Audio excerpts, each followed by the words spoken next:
You wake up when your body is ready. No alarm, no phone, no obligation pulling you out of sleep before your brain has finished what it started. You open your eyes slowly, and the first thing you feel is warmth, the warmth of 3 other bodies pressed against yours. And the faint dying heat of last night's fire. Above you, a low ceiling of rock. Around you, the sounds of the camp stirring. Somewhere nearby, a child laughs. This is your morning, and it has been your morning every single day of your life. For roughly 300,000 years, this was the morning of every human being on Earth. No alarm, no schedule, no concept of being late. The hunter-gatherer life, the life your body was literally built for, looked nothing like the story you were told. And once you understand what it actually looked like, you will never see your own life the same way again. So let's reconstruct it fully. What does your day actually look like when you are a hunter-gatherer living roughly 15,000 years ago in sub-Saharan Africa? Not the Hollywood version, the real one, built from decades of fieldwork, skeletal analysis, and the closest thing we have to a living window into that world. Let's start with that sleep. You did not sleep in one long block. Almost no one did. Historian Roger Eckerch spent over 2 decades studying pre-industrial sleep records. And what he found in journals, court documents, and medical texts was striking. People across cultures described sleeping in 2 separate phases, broken by an hour or 2 of calm wakefulness in the middle of the night. They called it first sleep and second sleep. During that middle window, they would talk softly, pray, tend the fire, or simply lie quietly in the dark. Anthropologist Jerome Siegel studied the Hadza people of Tanzania, one of the last remaining hunter-gatherer populations on Earth, and found the same pattern. Their sleep averaged 6.9 hours a night and followed the natural rhythm of temperature, not the clock. They fell asleep a few hours after sunset. When the air cooled, they woke near dawn. When it cooled again, you are not broken for waking up at 3 a.m. Your ancestors did it every night. You rise when the camp rises. There is no set time, but there is a natural rhythm, and your body knows it. You do not eat immediately. There is no pantry, no refrigerator, no food waiting for you.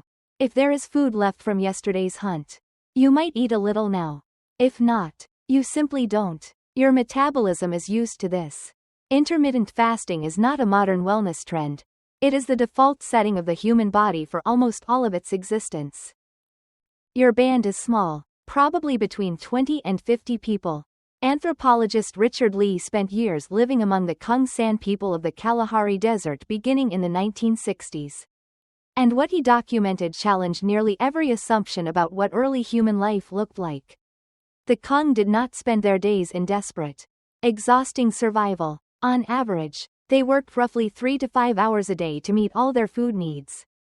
The rest of the time, they talked, they rested, they played, they told stories. Lee's research, combined with James Suzman's more recent fieldwork published in his 2017 book, Affluence Without Abundance, built a compelling picture.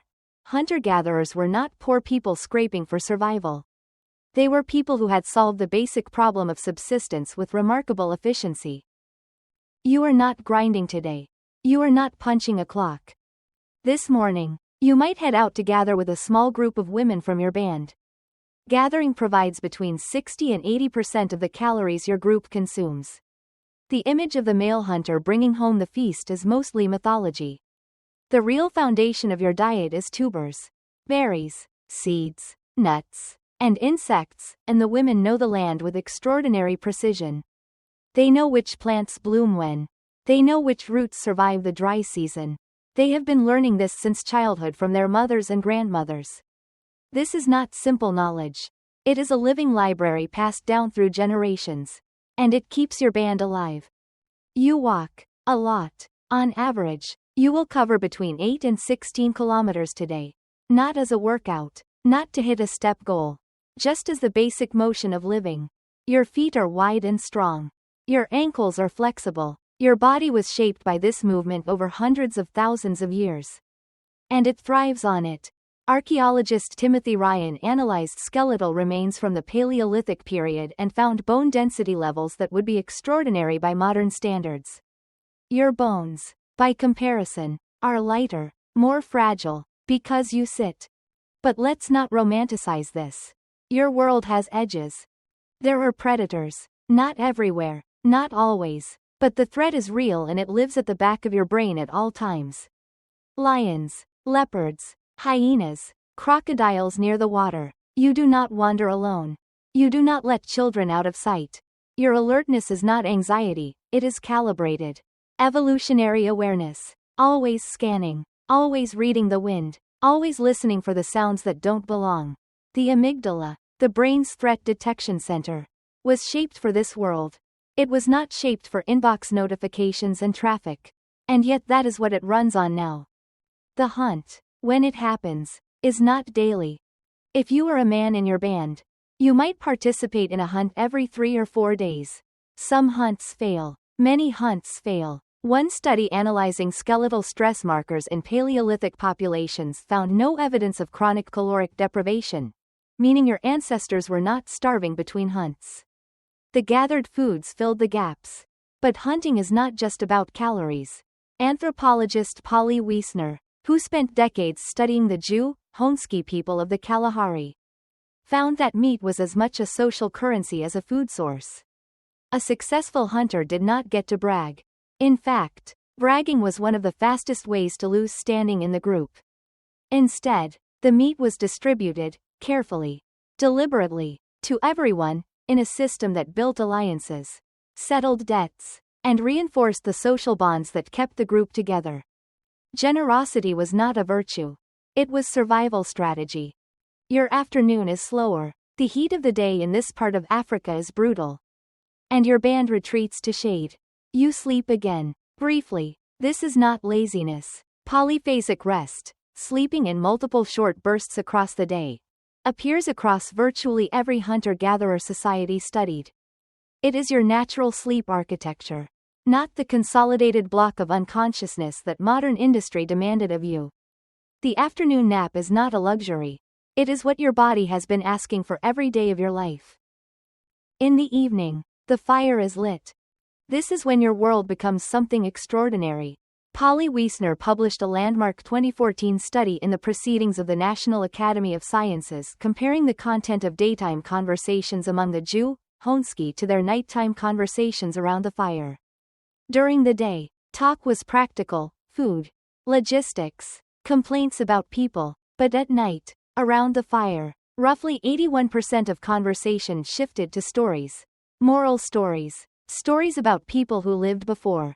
Stories about spirits and animals and the time the world was different. These were not entertainment. These were the transmission of culture, values, identity, history, passed through firelight across thousands of generations. Every myth you have ever loved. Every story that ever made you feel like the world was bigger than you. It started here. You do not have writing. You do not have books or screens or recordings. You have the voice of an elder. Firelight on faces. And the absolute attention that comes when you know this story will only be told once tonight and you are the one who must carry it forward. You feel safe here. Not safe in the sense of no danger, there is always danger. But safe in the sense that matters most. You are known. Every person sitting around this fire knows your name. Your history. Your tendencies. Your fears. You have never been anonymous. You have never eaten alone. You have never had to scroll through a feed to feel connected to other humans.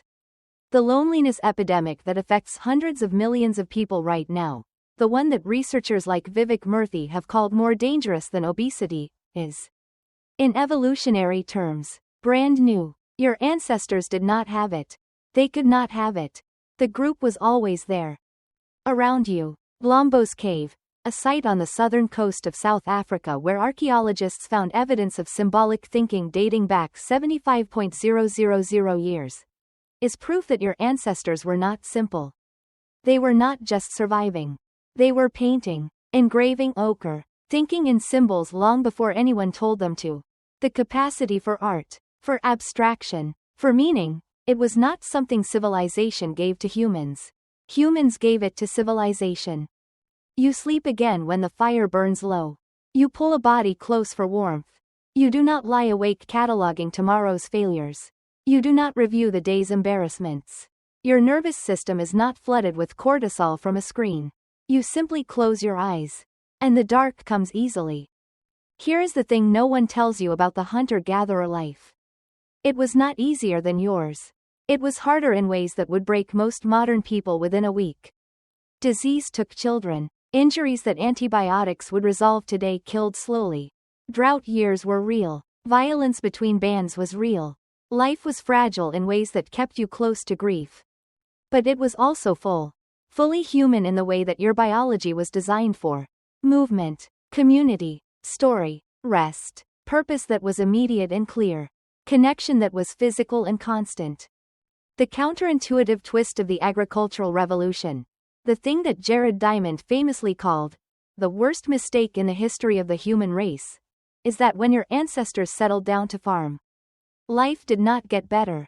It got more food security, yes, but also more hierarchy, more disease, more backbreaking work. Skeletal evidence from the transition to agriculture in the Near East shows a dramatic increase in dental cavities, bone lesions, and growth stunting. The first farmers were shorter, sicker, and less well-nourished than the hunter-gatherers they replaced. They worked longer hours for less diverse food. They traded freedom for storage. You inherited that trade. So the next time you wake up before your alarm, groggy and resentful, and drag yourself through a morning you never chose, remember this. Your body is not malfunctioning. It is running the ancient software. The one installed over 300,000 years of mornings, just like the one that started this story. It wants to wake slowly. It wants to move. It wants to eat when it's ready. It wants, more than anything, to sit around a fire and hear a story worth carrying forward. You wake up when your body is ready. That instinct is not a flaw. It is the oldest thing about you.